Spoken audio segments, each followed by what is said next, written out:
Kevin Feige said that the X-Men era begins with Deadpool and Wolverine. So, and Jerry, I know you're way excited about this, so I'm gonna let you just go, bro. How do you feel about Kevin Feige finally mentioning the X-Men in the MCU? Yo, so we've been talking about this for so long, and I think that you know, uh, the biggest MCU movies are all about, especially lately, like where is this story going? What's next? That's why everyone gets hyped about the post credits.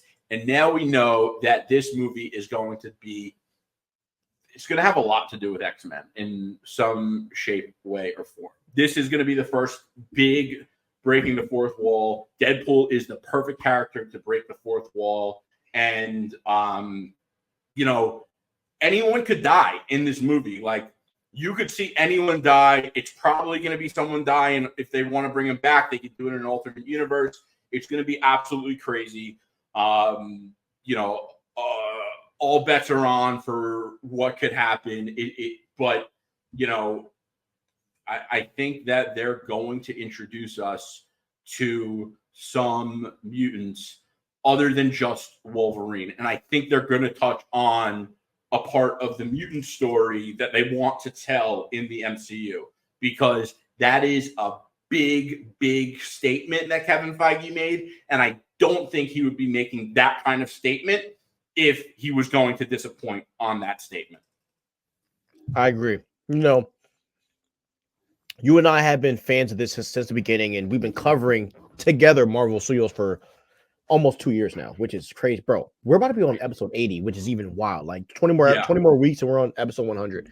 But you know, it makes you think about when Kevin Feige talk. Like Kevin Feige doesn't talk much. You know, he's not like James Gunn, where you know Kevin Feige's not going to come out and debunk stuff like with the whole Shia LaBeouf thing. Like fans were mad, he didn't say nothing. Just in general, he doesn't talk. So when Kevin Feige speaks, you listen because he just had that type of aura. And the fact that Kevin Feige is telling us that the X-Men era begins in this film, it makes you think about a lot of things. You know what I mean? It makes you think about things like, does this mean that we will see some of the MCU mutants in this movie? Very possible. Very possible. Is it possible that Kevin Feige's talking about bringing back the OGs? It really makes you think which version of the mutants are going to come, and you know what characters are going to show up. Are we seeing Patrick Stewart? Are we seeing James McAvoy? Like, are we seeing Fast B? Or are we seeing Ian? Like, these are some of the questions that a lot of people, are thinking about. This, like, so Feige saying this opens up a whole different can of worms.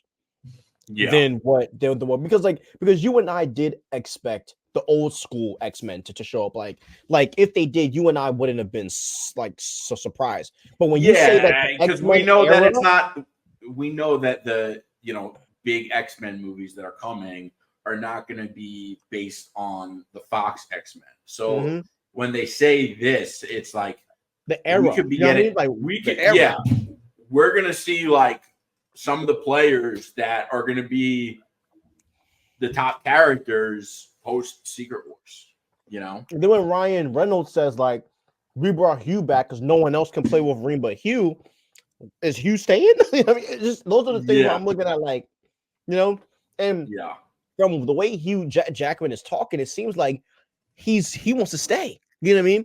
Which also ties a lot of things back to Robert Downey Jr. coming back. Like, if Hugh feels that way, does Robert?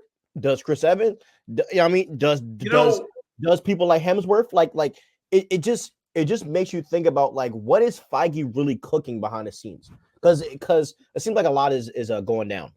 So what's interesting to me about Hugh Jackman potentially coming back, but I think he recognizes that there's something special about his Marvel role. Like, Marvel has obviously gotten to a place where it's the biggest thing in Hollywood, and he really is the one that started it off. I mean, and he's been around the longest. So it would be crazy for him to come back and play Wolverine through the MCU mutant saga, but I don't think it's off the table. I definitely don't think it's off the table. And if he is doing it, I 100% think the decision has been made already. We are all pro Hugh Jackman. Whatever Hugh Jackman wants to do, I'm gonna go with, and that's kind of where I'm at. At this point, we have the technology to make it work. And Hugh Jackman's fit. I mean, we're good. And by the way, like, this is the other thing that I think people, especially on Twitter, like, need to learn how to understand. There are rules of the game, and one of those rules is if they're gonna cast someone like Wolverine, they want to get a younger actor. But when you have someone like Hugh Jackman, he's like the rare case where an exception. The exception, yep.